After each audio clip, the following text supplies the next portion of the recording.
आज अगर आपने इस वीडियो के ऊपर क्लिक किया है, इसका मतलब ये है कि आप एक अच्छा स्पोकन इंग्लिश कोर्स ऑनलाइन ढूंढ रहे हैं। इससे पहले भी आपने कई स्पोकन इंग्लिश के वीडियो देखे होंगे, पर शायद आप वहां से निराश ही हुए होंगे, क्योंकि कहीं ना कहीं वहां पर अलग अलग तरीके की चीजें बताई गई या ऐसा कुछ बताया गया जो कि रिलेवेंट नहीं होता है और अंग्रेजी एक्चुअल में सीख नहीं पाते। इस पूरी सीरीज के अंदर, इस 30 डेज के अंदर, मैं गारंटी लेता हूं कि 30 वीडियो देखने के बाद आप आसानी से अंग्रेजी बोलने लगेंगे।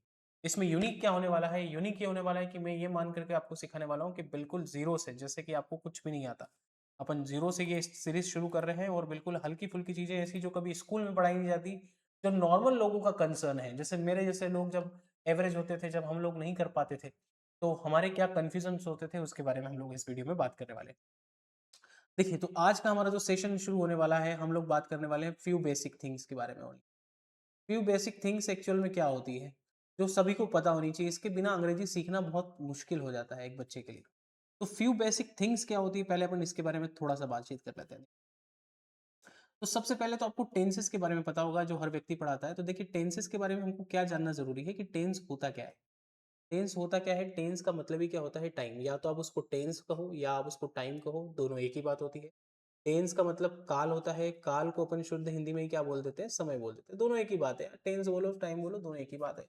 कितने प्रकार के होते हैं ये भी आपने पहले कई बार पढ़ा होगा कि 3 प्रकार के होते हैं। पहला होता है प्रेजेंट, दूसरा होता है पास्ट, और तीसरा क्या होता है भाई साहब? फ्यूचर होता है। ये आपको अच्छे से होता होगा। प्रेजेंट मतलब जो अभी चल रहा है, पास्ट मतलब जो बीत गया, फ्यूचर मतलब जो आने वाला है। बात यहाँ पे खत्म नहीं होती। इंपोर्टेंस क्या रखता है कि ये सब तो हमको स्कूल में पढ़ाया जाता है, बट इसके बाद जो सबसे इंपॉर्टेंट चीज है वो क्या है? एक्शन। एक्शन का मतलब क्या होता है? एक्शन को हिंदी में कहा जाता है मेरे भाई स्थिति।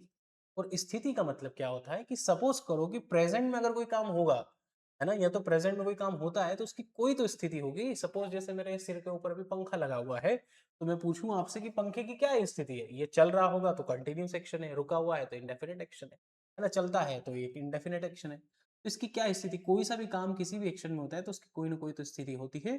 और इंग्लिश ग्रामर में ऐसी 4 स्थितियां होती हैं। कौन कौन सी होती है? पहली होती है इंडेफिनाइट, दूसरी होती है हमारे पास कंटिन्यूअस, तीसरी होती है हमारे पास परफेक्ट, और चौथी होती है हमारे पास परफेक्ट कंटिन्यूअस। अब एक्चुअली में इंडेफिनिट क्या होता है? इंडेफिनिट का मतलब ही होता है क्या? सामान्य जो नॉर्मल नॉर्मल एक्शन होती है उसको हम इंडेफिनिट कहते हैं। Normal action means what? सामान्य। जैसे मैं खाना खाता हूँ, आप भी खाना खाते हैं, मैं पानी पीता हूँ, आप भी पानी पीते हैं, ये सब इंडेफिनिट एक्शन है। कंटिन्यूस मतलब आप अच्छे से समझते हैं, कोई काम कंटिन्यूअसली चल रहा हो, that is called continuous. Perfect which means कुछ ऐसा काम जो पूरा हो चुका हो, उसको परफेक्ट बोलते हैं। परफेक्ट कंटिन्यूस मतलब क्या? यहीं पे दिक्कत है, यही सबसे बड़ी प्रॉब्लम है कि भाई 3 एक्शन तो पता है, पर परफेक्ट कंटिन्यूस क्या होता है?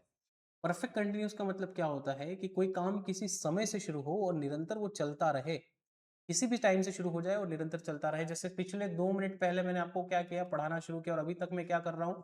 पढ़ा रहा हूँ। पिछले 2 मिनट पहले मैंने पढ़ाना शुरू किया और अभी तक पढ़ा रहा हूँ, that is called perfect continuous. तो आई होप कि ये वाली बात आपको बहुत अच्छे से क्लियर हो गई होगी कि 4 प्रकार की एक्शंस होती हैं। एक्शन मतलब कि भाई कोई काम होता है तो उसकी क्या स्थिति है ना, किस स्थिति में हो रहा है। सामान्य स्थिति है, कंटिन्यू चल रहा है, पूरा हो चुका है, या किसी समय से शुरू होकर निरंतर जारी रहता है। अब अगर मैं आपसे पूछूं कि क्या प्रेजेंट में कोई काम कंटिन्यू चल सकता है? बिल्कुल चल सकता है।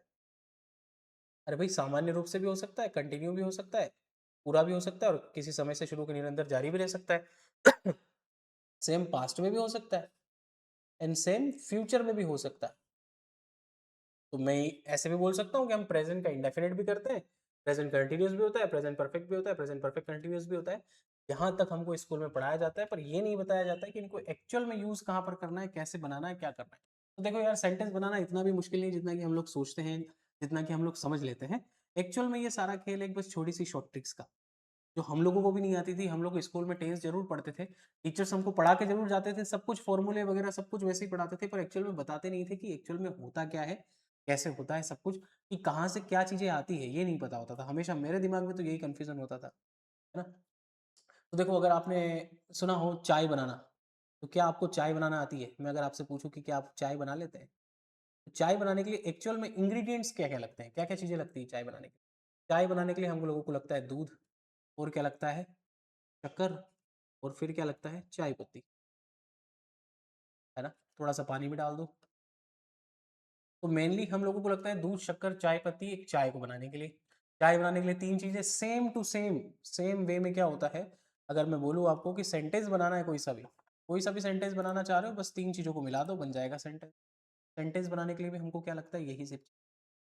सेंटेंस का मतलब ही क्या होता है, वाक्य। और एक वाक्य को बनाने के लिए आपको क्या लगेगा, सब्जेक्ट, वर्ब और ऑब्जेक्ट। जैसे चाय बनाने के लिए 3 लगता है, वैसे सेंटेंस बनाने के लिए सब्जेक्ट, वर्ब, ऑब्जेक्ट लगता है। अब देखो यार, अगर तुम हिंदी मीडियम के बच्चे हो तो मैं तुमको हिंदी में भी समझाऊंगा, अगर इंग्लिश मीडियम के बच्चे हो तो इंग्लिश में भी समझाऊंगा। देखिए कोशिश करते हैं अपन। सब्जेक्ट का मतलब क्या होता है हिंदी में, कर्ता। मतलब इंग्लिश में अपन इसको बोले तो डूअर, ठीक है।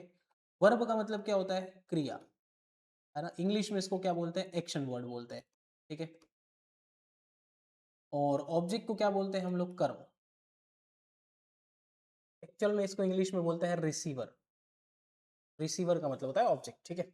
तो कर्ता, क्रिया, कर्म, सब्जेक्ट, वर्ब, ऑब्जेक्ट, एक्चुअल में होता क्या है, यही सबसे बड़ी समस्या है और यही चीज समझने वाली है। ये वाला अगर आपसे क्रैक हो गया कि सब्जेक्ट, वर्ब, ऑब्जेक्ट क्या होता है, बाकी के जो सेंटेंसेस आने वाले हैं, जो दिमाग में सेंटेंसेस चल रहे हैं, इजीली बन जाएंगे, आसानी से बन जाएंगे। देखो, तो इसको भी हम हल्के फुल्के से समझते हैं, बहुत हल्की तरीके से समझाऊंगा। एंड गारंटी, अगर आपने वीडियो पूरा देख लिया तो ये वाला कंफ्यूजन अब मरते दम तक ये वाला कंफ्यूजन आपको नहीं रहेगा, आपके दिमाग में से कंफ्यूजन निकल जाएगा। देखिए, तो सबसे पहले सबसे इंपॉर्टेंट चीज क्या है, वर्ब। जैसे इसमें सबसे इंपॉर्टेंट क्या है, चाय पत्ती, वैसे ही इसमें सबसे इंपॉर्टेंट है वर्ब। वर्ब का मतलब क्या होता है, क्रिया। और क्रिया को हम क्या बोलते हैं, क्रिया की परिभाषा क्या होती है, इंग्लिश में हम बोलेंगे तो verb denotes an action. Verb denotes an action, Hindi में अगर मैं लिखूं तो किसी कार्य का होना।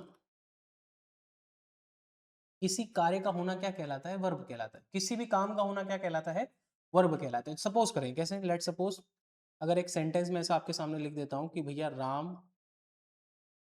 प्लेस क्रिकेट, तो राम प्लेस क्रिकेट एक सेंटेंस मैंने आपको लिखा, हमने लिखा राम क्रिकेट खेलता। अब मैं आपसे पूछूं इसमें वर्ब क्या है, मतलब इसके अंदर काम क्या हो रहा है, क्या राम काम हो रहा है, क्रिकेट काम हो रहा है, या खेलने का काम हो रहा है।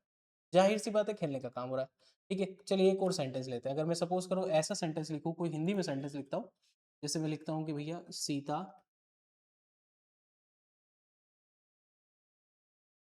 सीता अंग्रेजी बोलती है। सीता अंग्रेजी बोलती है, इसके अंदर क्या काम हो रहा है बताइए जरा आप लोग निकाल के। सीता काम हो रहा है, अंग्रेजी काम हो रहा है, या फिर बोलने का काम हो रहा है, क्या काम हो रहा है। सीता अंग्रेजी या बोलने का काम हो रहा है, जाहिर सी बात है बरोबर हो जाती है। कहने का मतलब क्या है, किसी भी काम का होना, जो भी काम हो रहा होता है वो क्या कहलाती है, वर्ब कहलाती है। सेंटेंस के अंदर जो भी काम होगा वो वर्ब कहलाएगा, ठीक है। तो फिर कर्ता मतलब क्या, कर्ता मतलब इस काम को करने वाला, जो इस काम को करता है वो कर्ता कहलाता है। डूअर मतलब करने वाला, उसको हम सब्जेक्ट बोलते हैं। तो जो इस काम को करता है वो सब्जेक्ट। जैसे खेलने का काम हो रहा है, कौन खेल रहा है, राम खेल रहा है, तो राम क्या हो जाएगा, सब्जेक्ट हो जाएगा भैया। बोलने का काम कर रही, कौन बोल रही है, सीता बोल रही है, तो सीता क्या हो जाएगी, सब्जेक्ट हो जाएगा। बस ये 2 मिनट का काम था, सब्जेक्ट और वर्ब तक आप आ गए हैं, बस ऑब्जेक्ट तक जाने में हमको ज्यादा देर नहीं लगेगी। जो भी काम हो रहा होता है वो वर्ब, जो काम को करता है वो सब्जेक्ट, सिंपल सी बात है। अच्छा सपोज करें मेरा नाम है किशन, तो मैं ऐसा लिख दूं कभी कि Kishan teaches English. Kishan teaches English, Kishan अंग्रेजी पढ़ाता है। तो मैं पूछूं इसमें काम क्या हो रहा है, या किशन काम हो रहा है, इंग्लिश काम हो रहा है, या टीचेस पढ़ाने का काम हो रहा है। जाहिर सी बात है पढ़ाने का काम। कौन पढ़ा रहा है भैया, किशन पढ़ा रहा है। किशन पढ़ा रहा है तो ये क्या हो जाएगा, सब्जेक्ट हो जाएगा। मतलब ये क्या है, डूअर है, ठीक है। जो काम हो रहा होता है वो वर्ब, जो काम करता है वो सब्जेक्ट, करता मतलब सब्जेक्ट। कर्म मतलब इसने क्या काम किया, भाई काम तो कर रहा है, पर क्या काम कर रहा है। जैसे यहाँ खेलने का काम हो रहा है, कौन क्या खेल रहा है, क्रिकेट खेल रहा है, तो क्रिकेट क्या हो जाएगा, ऑब्जेक्ट। इससे बोल रही है, क्या बोल रही है, अंग्रेजी बोल रही है, तो अंग्रेजी क्या हो जाएगा, इसका ऑब्जेक्ट हो जाएगा। जैसे यहाँ पढ़ा रहा है, क्या पढ़ा रहा है भैया, इंग्लिश पढ़ा रहा है, तो ये क्या हो जाएगा, इसका ऑब्जेक्ट। सिंपल, ठीक है, सिंपल। भाई जो काम हो रहा होता है वो वर्ब, जो काम को करता है वो सब्जेक्ट, जो काम हो रहा होता है वो ऑब्जेक्ट। आई होप कि ये बात बेहतरीन तरीके से क्लियर। 1-2 मिनट में देखो अपन पूरा का पूरा दूध का दूध और पानी का पानी कर देंगे। अब मैं कुछ सेंटेंस लिख रहा हूँ, वो आप सेंटेंस बना करके देखो, विच मीन सेंटेंस में डिकोड करके देखो, अलग अलग करके देखो कि इसमें सब्जेक्ट, वर्ब, ऑब्जेक्ट क्या होना चाहिए। तो सपोज पहला सेंटेंस में लिखता हूँ कि आई